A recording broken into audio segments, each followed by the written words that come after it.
আসসালামু আলাইকুম। পুঁজিবাজারে তালিকাভুক্ত সিমেন্ট সেক্টরের একটা স্টক লাফার্জ হোলসেল চূড়ান্ত লভ্যাংশ ঘোষণা করছে 19%।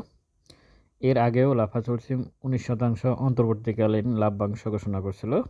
এই লভ্যাংশটা দুটো মিলিয়ে প্রায় 37% নগদ লভ্যাংশ তারা দিয়েছে বিনিয়োগকারীদেরকে। সুতরাং এই ডিসেম্বর ক্লোজিং স্টকগুলা খুব দ্রুত লভ্যাংশ ঘোষণা করবে। আপনারা এই দিকে সবসময় নজর রাখবেন, যারা ডিসেম্বর ক্লোজিং স্টকগুলোতে আছেন, বিশেষ করে ফিন্যান্স, ব্যাংক এবং ইন্স্যুরেন্স। এই সেক্টরগুলো কিন্তু খুব দ্রুত এই মাসেই হয়তো লভ্যাংশগুলো চলে আসতে পারে, অথবা আগামী মাসেও আপনারা পাবেন।